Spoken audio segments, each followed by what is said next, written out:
Hello' friends, welcome back to my YouTube channel. মই অনুৰাগ শৰ্মা। আপোনালোক সকলোকে পুনৰবাৰ স্বাগতম জনাইছোঁ মোৰ ইউটিউব চেনেলটোলৈ। আজি মই আপোনালোকৰ সন্মুখত এটা নতুন ভিডিঅ'লৈ উপস্থিত হৈছোঁ আৰু আজিৰ ভিডিঅ'টোত মই আপোনালোকৰ সৈতে শ্বেয়াৰ কৰিম, ডিছকাছ কৰিম এখন এডভাৰটাইজমেণ্ট। সেই এডভাৰটাইজমেণ্টখন আহিছে Assam state warehousing corporation, ঠিক আছে, ASWC। চ' ইয়াতে এডভাৰটাইজমেণ্টখন হ'ল যে এপ্লিকেশ্যনছবিলাক ইনভাইট কৰিছে চিটিজেনছ অফ ইণ্ডিয়া, যোনবিলাক অসমৰ এমপ্লয়মেণ্ট এক্সচেঞ্জত তেওঁলোকৰ নাম ৰেজিষ্টাৰ্ড আছে in the state of Assam, ঠিক আছে। চ' অসমৰ এমপ্লয়মেণ্ট এক্সচেঞ্জত ৰেজিষ্টাৰ্ড থকা কেণ্ডিডেটছ ইয়াতে মাতিছে, মানে অসমৰ কেণ্ডিডেটে ইয়াতে এপ্লাই কৰিব পাৰিব। আৰু চিটিজেনছ অফ ইণ্ডিয়া মানে অসমত থকা মানুহখিনি চিটিজেনছ অফ ইণ্ডিয়া হয়। ইয়াতে লিখিছে recruitment to the post of warehouse manager grade 2, ঠিক আছে। ইয়াতে যোনটো আপোনালোকক পোষ্ট আছে তাৰে ডেজিগনেশ্যনটো হৈ গ'ল warehouse manager grade 2 in the Assam state warehousing corporation. আৰু ইয়াতে মই নেম অফ পষ্টটো ক'লোৱে। নাম্বাৰ অফ ভেকেঞ্চি 10টা ভেকেঞ্চিছ আছে। আৰু ৰিজাৰ্ভেশ্যনৰ যোনটো পলিচি হয় সেইটো এজ পাৰ আছাম গভৰ্ণমেণ্টৰ নৰ্মছৰ মতে হ'ব, যেনেকৈ OBC 27%, SCৰ 16%, ঠিক আছে। 27 + 16 কিমান হ'ল? 43%। আৰু লগতে ST নহয়, OBC 27%, SCৰ আই থিংক কিমান আছিলে 8% মান আছিল নেকি। বাকী ST প্লেইনছ, ST হিলছৰ তেনেকুৱাকৈ আছিলে, অলপ পাহৰি গৈছোঁ বাৰু। কিন্তু 49% ইয়াতে ৰিজাৰ্ভেশ্যন থাকে, বাকী 51% জেনেৰেল কেণ্ডিডেটৰ কাৰণে অ'পেন কেটেগৰীত থাকে। আৰু লগতে যদি আমি হৰাইজেণ্টেল ৰিজাৰ্ভেশ্যনৰ কথা কওঁ তেতিয়াহ'লে women reservation for PWBD, persons with benchmark disability, সেইখিনি বস্তু থাকিব এজ পাৰ গভৰ্ণমেণ্ট ৰুলছ। ইয়াতে সেইখিনি বস্তু দেখুওৱা নাই আৰু খালি পে' স্কেলটো হৈ গ'ল 8,000 to 35,000, গ্ৰেড পে' 4,700 প্লাছ আদাৰ এলাৱেঞ্চেছ এজ এডমিচিবল আণ্ডাৰ এপ্লিকেবল ৰুলছ, ঠিক আছে। চ' ইয়াতে যদি পে' স্কেলটো চাওঁ আৰু গ্ৰেড পে'টো চাওঁ, অকণমান চেলেৰিটো কম, কিন্তু আপোনালোকৰ ইনহেণ্ড চেলাৰীটো ইয়াতে হ'ব ৱেৰ হাউচ মেনেজাৰৰ ষ্টাৰ্টিং ইনহেণ্ড চেলাৰী। এইটো চেলাৰীটো বাঢ়ি গৈ থাকিব, কিন্তু ষ্টাৰ্টিং যদি চেলাৰীটো মই যদি কেলকুলেট কৰোঁ, গোটেই এলাৱেঞ্চেছবিলাক যদি কনচিডাৰ কৰোঁ আৰু লগতে যোনখিনি ডিডাকশ্যনছ হ'ব সেইখিনি যদি কনচিডাৰ কৰোঁ, তেতিয়াহ'লে 18,000 পাৰ মান্থ আপোনালোকৰ চেলাৰী হ'ব, ঠিক আছে। চ' বেছিছে বেছি 20,000ৰ ওচৰা-ওচৰি হ'বগৈ আৰু চেলাৰীটো, যদি আমি ইয়াৰে পে' স্কেলটো আৰু গ্ৰেড পে'টো আৰু বাকী এলাৱেঞ্চেছবিলাক কনচিডাৰ কৰোঁ। চ' আপোনালোকৰ 20,000ৰ ওচৰা-ওচৰিকৈ ইয়াতে চেলাৰী হ'ব। বাকী এডুকেশ্যনেল কোৱালিফিকেশ্যনটো হৈ গ'ল গ্ৰেজুৱেট ইন এনি ডিচিপ্লিন বিচাৰিছে ফ্ৰম এ ৰিকগনাইজ ইউনিভাৰ্চিটি, ঠিক আছে। যিকোনো গ্ৰেজুৱেটে ইয়াতে এপ্লাই কৰিব পাৰিব। বাকী আৰু এটা লিখিছে প্ৰিফাৰেঞ্চ দিয়া হ'ব bachelors degree in science or commerce with biology or chemistry as one of the subjects or graduation with economics as one of the subjects, ঠিক আছে। আৰু লগতে বাকী ইয়াতে প্ৰিফাৰেঞ্চ দিয়া হ'ব, এনেইতো যিকোনো গ্ৰেজুৱেটে এপ্লাই কৰিব পাৰে, কিন্তু ছায়েন্স বা কমাৰ্চ গ্ৰেজুৱেটক বেছি প্ৰিফাৰেঞ্চ দিয়া হ'ব বুলি কৈছে। ছায়েন্স গ্ৰেজুৱেট যাৰ বায়'লজি বা কেমেষ্ট্ৰি আছে, আৰু লগতে যিসকলে ইকনমিক্সত কি বুলি কয় গ্ৰেজুৱেশ্যন কৰিছে, মানে BA ষ্টুডেণ্টখিনিও এপ্লাই কৰিব পাৰিব যিসকলে ইকনমিক্স এজ এ ছাবজেক্ট আছিলে, ঠিক আছে। এনেকুৱা নহয় যে মেজৰ থাকিব লাগিব, কিন্তু ওৱান অফ দি ছাবজেক্টছ ইয়াতে ইকনমিক্স থাকিলে পাৰিব। বাকী কমাৰ্চৰ ক্ষেত্ৰত তেনেকুৱা কোনো ছাবজেক্টছ ধৰি বান্ধি দিয়া নাই, কমাৰ্চ গ্ৰেজুৱেট হ'লে হ'ল, কাৰণ কমাৰ্চৰ গোটেইবিলাক ছাবজেক্টছতে ইকনমিক্স, মেথমেটিক্স, ষ্টেটিষ্টিক্স সেইবোৰ থাকে। Business mathematics, business statistics, business economics, accountancy সেইবিলাক বস্তু থাকে, সেইবিলাক ছাবজেক্টছ। বাকী ছায়েন্সৰ কাৰণে বায়'লজি আৰু কেমেষ্ট্ৰি বিচাৰিছে, ঠিক আছে। আৰু বাকী graduation with economics as one of the subjects, মানে কমাৰ্চতো আপোনালোকৰ economics as one of the subjects থাকিবই, বিজনেছ ইকনমিক্স। আৰু লগতে যিসকলে আৰ্টছৰ কেণ্ডিডেট, যিসকলৰ economics as one of the subject, মানে মেজৰ নাথাকিলেও হ'ল, যদি যিকোনো এটা ছাবজেক্ট ইকনমিক্সটো এটা ছাবজেক্ট হিচাপে আছে তেতিয়াও আপোনালোকে এপ্লাই কৰিব পাৰিব। আৰু লগতে মেজৰ থাকিলেও ভালেই, ৱেল এণ্ড গুড, আৰু মেজৰ নাথাকিলেও আপোনালোকে এজ এ ছাবজেক্ট যদি ইকনমিক্স থাকে তেতিয়াও পাৰিব। আৰু লগতে কেণ্ডিডেট মাষ্ট পজেছ আ 6 month diploma certificate in computer proficiency from A government recognise institute, ঠিক আছে। এটা 6 মাহৰ ডিপ্ল'মা বা চাৰ্টিফিকেট বিচাৰিছে কম্পিউটাৰ প্ৰফিচিয়েঞ্চিত গভৰ্ণমেণ্ট ৰিকগনাইজ ইনষ্টিটিউটৰ পৰা। গভৰ্ণমেণ্ট ৰিকগনাইজ ইনষ্টিটিউট মানে গভৰ্ণমেণ্টৰ ইনষ্টিটিউট নহয়, প্ৰাইভেট ইনষ্টিটিউটবিলাকো গভৰ্ণমেণ্ট ৰিকগনাইজ হ'ব পাৰে যদিহে গভৰ্ণমেণ্টৰ আণ্ডাৰত ৰেজিষ্টাৰ্ড থাকে, ঠিক আছে। আৰু যোনবিলাক প্ৰাইভেট কম্পিউটাৰ ইনষ্টিটিউশ্যনছ আছে সেইখিনিয়ে গভৰ্ণমেণ্টৰ আণ্ডাৰত ৰেজিষ্টাৰ নকৰাকৈ ইয়াতে বিজনেছ এষ্টাব্লিছমেণ্ট খুলিব নোৱাৰে, গভৰ্ণমেণ্টৰ আণ্ডাৰত ৰেজিষ্টাৰ কৰিব লাগিব, DC অফিচত তেওঁলোকে ৰেজিষ্টাৰ কৰিব লাগিব ডিষ্ট্ৰিক্ট কমিশ্যনাৰ লগত। চ' সেইটো কাৰণে এইখিনি বস্তু গভৰ্ণমেণ্ট ৰিকগনাইজে থাকে মষ্ট অফ দি ইনষ্টিটিউশ্যনছ। আৰু কোনোবাই যদি ফেককৈ খুলিছে তেতিয়া বেলেগ কথা, আৰু এনেই জেনেৰেলি থাকে, ঠিক আছে। Candidate must have good communication skills in Assamese, Hindi and English, ঠিক আছে। অসমীয়া, হিন্দী আৰু ইংৰাজীত আপোনালোকৰ গুড কমিউনিকেশ্যন স্কিলছ লাগিব, মানে ভালকৈ কথা চথা ক'ব পাৰিব লাগিব। আৰু experience in warehouse storage operations will be given due weightage. আৰু যদি কাৰোবাৰ যদি এক্সপিৰিয়েঞ্চ থাকে ষ্ট'ৰেজ বা ৱেৰ হাউচ অপাৰেশ্যনত তেতিয়াহে তেওঁলোকক বেছিকৈ ইয়াতে ৱেইটেজ দিব বুলি কৈছে ৱেইটেজ দিব এনেকুৱা নহয় যে এইটো কম্পালচৰি হয় মেণ্ডেটৰী নহয় এক্সপিৰিয়েঞ্চটো মেণ্ডেটৰী নহয় জাষ্ট ইয়াতে প্ৰিফাৰেঞ্চ দিব বুলি কৈছে আৰু লগতে কি বুলি কয়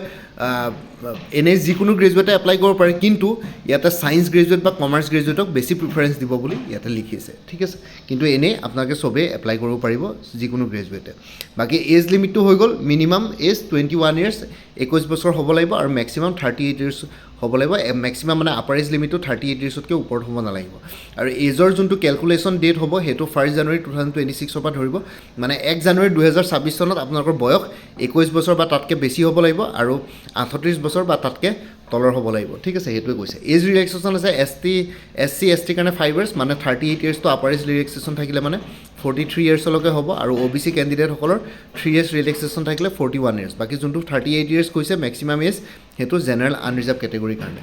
আৰু এজ প্ৰুফ হিচাপে আপোনালোকৰ মেট্ৰিকুলেশ্যন বা HSLC এডমিট কাৰ্ড আৰু চাৰ্টিফিকেট যোনখিনি ইছ্যু কৰা হয় ৰিকগনাইজ বৰ্ড বা কাউন্সিল সেইখিনি কনচিডাৰ কৰিব তাতকৈ বেলেগ ডকুমেণ্ট ইয়াতে কনচিডাৰ নকৰে ঠিক আছে এপ্লিকেশ্যন ফিজ যোনবিলাক আছে কেটেগৰী ৱাইজ জেনেৰেলৰ 500 SC ST আৰু OBCৰ 250 ৰুপিজ আৰু বাকী পে'মেণ্টটো আপোনালোকে ইয়াতে ডিমাণ্ড ড্ৰাফ্টত দিব লাগিব ঠিক আছে application fee must be paid through demand draft drawn in favour of Assam state warehousing corporation payable at Guwahati from any nationalise schedule bank ঠিক আছে আৰু নেশ্যনেলাইজ স্কেডুল বেংকৰ পৰা আপোনালোকে ইয়াতে ডিমাণ্ড ড্ৰাফ্টত পে'মেণ্ট কৰিব লাগিব আছাম ষ্টেট ৱেৰহাউচিং কৰ্প'ৰেশ্যন বুলি ফেভাৰ দি পেলাই ঠিক আছে আৰু এপ্লাই কৰিবৰ কাৰণে আপোনালোকে এপ্লিকেশ্যন প্ৰেছক্ৰাইব ফৰ্মেটত আপোনালোকে এপ্লিকেশ্যন কৰিব লাগিব ইয়াতে যোনটো ৱেবছাইট দিয়া আছে warehouse.assam.government.in তাৰ পৰা আপোনালোকে ফৰ্মেট এটা ডাউনলোড কৰি ল'ব লাগিব সেইটো ৱেবছাইটতে পাই যাব অফিচিয়েল ৱেবছাইটত তাৰপিছত আপোনালোকে এপ্লাই কৰিব পাৰিব ঠিক আছে আৰু সেইখন আপোনালোকে প্ৰিণ্ট আউট উলিয়াই পেলাই সেইখিনি গোটেইখিনি বস্তু ভালকৈ ফিল কৰিব লাগিব এপ্লিকেশ্যনখন তাৰপিছত স্পীড পষ্টৰ থ্ৰুৱেদি আপোনালোকে ইয়াতে পষ্ট কৰিব লাগিব ইয়াতে যোনটো Assam state warehousing corporation Guwahati আছে তাতে আপোনালোকে স্পীড পষ্টত পষ্ট কৰি দিব পাৰিব এনেকুৱা নহয় যে আপোনালোকে গুৱাহাটী গৈয়ে কৰিব লাগিব আপোনালোকে যদি যোৰহাটত আছে তেজপুৰত আছে তেতিয়াও আপোনালোকে পাৰিব একো প্ৰব্লেম নাই ঠিক আছে আৰু লগতে ইয়াতে লিখিছে superscribe the name of the post applied for on the top of the envelope আৰু এনভেলপটোৰ ওপৰত আপোনালোকে কোনটো পোষ্টৰ কাৰণে এপ্লাই কৰিছে ওৱেৰহাউচ মেনেজাৰ গ্ৰেড 2 তেনেকৈ যোনটো আছিলে পোষ্টৰ নাম সেইটো ভালকৈ লিখি দিবলৈ কৈছে ঠিক আছে আৰু ইয়াতে এনেকৈ লিখিবলৈ কৈছে the managing director Assam state warehousing corporation তেনেকৈ এই গোটেইখিনি বস্তু তেনেকৈ স্পীড পোষ্টত আপোনালোকে পঠাই দিব last date for submission of এপ্লিকেশ্যনটো হৈ গ'ল 20 ফেব্ৰুৱাৰী 2026 ঠিক আছে 20 ফেব্ৰুৱাৰীলৈকে আছে চ' তাৰ আগতে আপোনালোকে এপ্লাই কৰি ল'ব incomplete or incorrect application shall be rejected incomplete বা ইনকাৰেক্ট এপ্লিকেশ্যনছবিলাক ইয়াতে ৰিজেক্ট কৰিব বুলি কৈ দিছে আৰু ডকুমেণ্টছ যোনবিলাক এনক্ল'জ কৰিব লাগিব ছেল্ফ এটেষ্টেড কপিজ আপোনালোকে ইয়াতে বহুতবিলাক জেৰক্স কপি আপোনালোকে এনক্ল'জ কৰি দিব লাগিব এনভেলপৰ ভিতৰত ছেল্ফ এটেষ্টেড আপোনালোকে নিজৰ চহী মাৰি দিব প্ৰত্যেকটো জেৰক্স কপিতে ইয়াতে HSLC এডমিট কাৰ্ড পাছ চাৰ্টিফিকেট আৰু মাৰ্কশ্বিট বিচাৰিছে HSLC মানে হায়াৰ ছেকেণ্ডেৰী পাছ চাৰ্টিফিকেট আৰু মাৰ্কশ্বিট বিচাৰিছে ঠিক আছে এডমিট কাৰ্ড বিচৰা নাই এডমিট কাৰ্ড অকল HSLC লাগিব কাৰণ তাতে এজটো মানে ডেট অফ বাৰ্থটো মেনশ্যন থাকে বাকী ডিগ্ৰী পাছ চাৰ্টিফিকেট আৰু মাৰ্কশ্বিট বিচাৰিছে পাৰ্মানেণ্ট ৰেচিডেঞ্চ চাৰ্টিফিকেট বিচাৰিছে PRC কাষ্ট চাৰ্টিফিকেট বিচাৰিছে হুৱেৰ এপ্লিকেবল যদিহে কোনোবা OBC SC ST কাৰণে এপ্লাই কৰিছে সেইকেইটা কেটেগৰী তেতিয়াহ'লে কাষ্ট চাৰ্টিফিকেট লাগিব এমপ্লয়মেণ্ট এক্সচেঞ্জ ৰেজিষ্ট্ৰেশ্যন কাৰ্ড লাগিব valid and up to date হ'ব লাগিব এমপ্লয়মেণ্ট এক্সচেঞ্জ ৰেজিষ্ট্ৰেশ্যন কাৰ্ডটো মানে ভেলিড আৰু আপ টু ডেট হ'ব লাগিব এক্সপায়াৰ্ড হোৱা হ'ব নালাগিব ডিপ্ল'মা বা চাৰ্টিফিকেট লাগিব মিনিমাম 6 মান্থছৰ ইন কম্পিউটাৰ প্ৰফিচিয়েঞ্চি ঠিক আছে আৰু এক্সপিৰিয়েঞ্চ চাৰ্টিফিকেট যদি কাৰোবাৰ কিবা আছে ওৱেৰহাউচৰ এক্সপিৰিয়েঞ্চ ক্ষেত্ৰত তেনেকুৱা ধৰণৰ এক্সপিৰিয়েঞ্চ চাৰ্টিফিকেট আপোনালোকে ল'ব পাৰে সেইটো মেণ্ডেটৰী নহয় এইবিলাক জাষ্ট এটা অপশ্যন আছিলে আৰু দুখন ৰিচেণ্ট পাছপৰ্ট চাইজ ফটোগ্ৰাফছ ইয়াতে লাগিব চিলেকশ্যন প্ৰচিডিয়াৰটো হৈ গ'ল candidate will be short listed based on scrutiny of applications প্ৰথমতে তেওঁলোকে এপ্লিকেশ্যনছবিলাক স্ক্ৰুটনি কৰিব লাগিব স্ক্ৰুটনি কৰিব তাৰপিছত শ্বৰ্ট লিষ্টেড কৰিব আৰু ইলিজিবল কেণ্ডিডেটছ যিসকল থাকিব তেওঁলোকক ৰিটেন টেষ্ট আৰু ইণ্টাৰভিউলৈ মাতা হ'ব ঠিক আছে আৰু the selection committee reserves the right to accept or reject any candidature at any stage of the recruitment process আৰু চিলেকশ্যন কমিটিখনৰ ৰাইট আছে যিকোনো ষ্টেজত কেণ্ডিডেটছৰ ইয়াতে ৰিজেক্ট কৰিব কেনেবাকৈ যদি তেওঁলোকে ভুল পায় ঠিক আছে আৰু ইয়াতে বাকী বেলেগ একো কোৱা নাই আৰু কেনভাজিং ডাইৰেক্টলি আৰু ইনডাইৰেক্টলি উইল লিড টু ডিছকুৱালিফিকেশ্যন চ' ইয়াতে আপোনালোকে যিকোনো ধৰণৰ কি বুলি কয় মেল প্ৰেক্টিচেছ কৰিব নোৱাৰিব আৰু TA ইয়াতে দিয়া নহ'ব ৰিটেন টেষ্ট বা ইণ্টাৰভিউৰ কাৰণে দিয়ে ইয়াতে আপোনালোকে হেৰি কৰিব নোৱাৰিব আৰু candidature is purely provisional subject to verification of documents ঠিক আছে কেণ্ডিডেটছৰটো এনেই পিয়ৰলি প্ৰভিজনেল হয় আপোনালোকৰ ডকুমেণ্টছ ভেৰিফিকেশ্যনৰ পাছতে ফাইনেল ইয়াতে চিলেকশ্যন কৰা হ'ব আৰু আছাম গেজেট পাৰ্ট 9 এইটো ষ্টেণ্ডাৰ্ড ফৰ্ম অফ এপ্লিকেশ্যন এইখন এপ্লিকেশ্যনৰ ফৰ্মেট ঠিক আছে ইয়াতে আছে আপোনালোকে অফিচিয়েল ৱেবছাইটত গ'লে মানে জাষ্ট গুগলত আপোনালোকে মাৰি দিব আছাম ৱেৰ হাউচিং কৰ্প'ৰেশ্যনৰ ইয়াতে যোনটো মই এডভাৰটাইজমেণ্টৰ নামটো দিলোঁ সেইটো মাৰি দিব আছাম ষ্টেট ৱেৰ হাউচিং কৰ্প'ৰেশ্যনৰ ৱেৰ হাউচ মেনেজাৰ গ্ৰেড 2 এডভাৰটাইজমেণ্ট বুলি মাৰি দিব তাতে আপোনালোকে ৱেবছাইটত ডাইৰেক্টে পাই যাব গুগলত যাৰ চাৰ্চ কৰিলে হ'ল পাই পেলাই আপোনালোকে তাতে এপ্লাই কৰিব পাৰিব এই ফৰ্মেটটো আপোনালোকে ডাউনলোড কৰি দিব এই ফৰ্মেটটো আপোনালোকে ফিল কৰি পেলাই তেওঁলোকলৈ এপ্লিকেশ্যন কৰিব লাগিব ঠিক আছে মই পাৰিলে লিংকটো দি দিম বাৰু ভিডিঅ' ডেছক্ৰিপশ্যনত চ' আপোনালোকে তাতে গৈ পেলাই এইখিনি বস্তু ডাউনলোড কৰি পেলাই এইখন প্ৰিণ্ট আউট কৰি পেলাই উলিয়াব লাগিব বাকী এটাচ ডকুমেণ্টবিলাক এডভাৰটাইজমেণ্ট মই বুজালোৱে সেইখিনি বস্তু আপোনালোকে কৰি ল'ব ঠিক আছে এইখিনি হৈ গ'ল বাকী এই পৰীক্ষাটো আপোনালোকৰ ৰিটেন এক্সামিনেশ্যন আৰু ইণ্টাৰভিউ হ'ব ৰিটেন এক্সামিনেশ্যন আৰু ইণ্টাৰভিউ মানে কি এইবিলাক কম্পিটিটিভ এক্সামছৰ অলমষ্ট চিলেবাছ একেই থাকে চ' সেইটো কাৰণে ইয়াতে এটা যোনটো কোৰ্চ আছিলে আছাম কম্পিটিটিভ এক্সামছ বুলি সেই কোৰ্চটো ল'লে মানে আপোনালোকে এনেকুৱা ধৰণৰ যিকোনো কম্পিটিটিভ এক্সামছ ইয়াতে কভাৰ হৈ যায় ঠিক আছে এই আছাম ৱেৰ হাউচিং কৰ্প'ৰেশ্যনৰ এতিয়া যোনটো ৱেৰ হাউচ মেনেজাৰ ওলাইছে সেইটোৰ কাৰণেও থাকিব লগতে DSS DME ADRE Assam police ঠিক আছে Guwahati high court APSC departmental exams এই আছাম কম্পিটিটিভ এক্সামছ কোৰ্চটো ল'লে মানে সেইখিনি বস্তু ইনক্লুডেড থাকিব আৰু ইয়াতে কোৰ্চ মেটেৰিয়েলছৰ বাহিৰেও ইয়াতে 29খন বিভিন্ন ধৰণৰ কম্পিটিটিভ এক্সামছৰ প্ৰিভিয়াছ ইয়েৰ কুৱেশ্যন পেপাৰ্ছ আছে উইথ এনচাৰ কিজ আপোনালোকে ল'ব পাৰে আৰু বাকী কোৰ্চ মেটেৰিয়েলছবিলাক আপোনালোকে PDF ফৰ্মেটত পাই যাব MCQs ফৰ্মেটত বাকী মেথছ এপ্টিটিউড নিউমেৰিকেলছবিলাকৰ কাৰণে step by step explanation formula গোটেইখিনি বস্তু ইয়াতে ইনক্লুডেড থাকিব ঠিক আছে চ' কোনোবা যদি ইণ্টাৰেষ্টেড আছে মোক জনাব মেছেজ কৰি 9706557851 আৰু বাকী যোনখিনি আপকামিং এক্সামছ আছে যেনেকৈ গুৱাহাটী হাইকোৰ্টৰ জুডিচিয়েল এছিষ্টেণ্টৰ কাৰণে ফুল কোৰ্চ এভেইলেবল আছে 350 গুৱাহাটী হাইকোৰ্টৰ মাল্টি টাস্কিং ষ্টাফৰ কাৰণে ফুল কোৰ্চ এভেইলেবল আছে 325 এইটো নাম্বাৰ হোৱাটছএপ কৰিব পাৰিব 9706557851 ঠিক তেনেদৰে DSS গ্ৰেড 3 নন টেকনিকেলৰ ফুল কোৰ্চ এভেইলেবল আছে 350 লগতে IIT গুৱাহাটী আৰু কটন ইউনিভাৰ্চিটি জুনিয়ৰ এছিষ্টেণ্টৰ ফুল কোৰ্চেছ এভেইলেবল আছে 300 ৰুপিছত দুইটাৰে কোৰ্চ মেটেৰিয়েলছখিনি একেই যিকোনো এটা ল'লে হ'ল 9706557851 মেছেজ কৰিব বাকী ADRE 3.0 ফুল কোৰ্চ এভেইলেবল আছে 300 এইটো নাম্বাৰ হোৱাটছএপ কৰিব আৰু Assam police sub inspector assistant jailer forester jail warden constable driver firemen grade 4 আৰু অন্যান্য যোনখিনি পোষ্ট আছিলে তাৰ কাৰণে ফুল কোৰ্চ এভেইলেবল আছে 250 এইটো নম্বৰ হোৱাটছএপ কৰিব 9706557851 বাকী আছাম কম্পিটিটিভ এক্সামছৰ কোৰ্চটোৰ কথা ক'লৈ 400 এভেইলেবল আছে APSC CDPৰ ফুল কোৰ্চ এভেইলেবল আছে ইংলিছ আৰু জেনেৰেল নলেজৰ ওপৰত 200 এইটো নম্বৰ হোৱাটছএপ কৰিব 9706557851 APSC ৰিচাৰ্চ এছিষ্টেণ্ট ফাইনেন্স বাজেটৰ ফুল কোৰ্চ এভেইলেবল আছে 300 এইটো নম্বৰ হোৱাটছএপ কৰিব 9706557851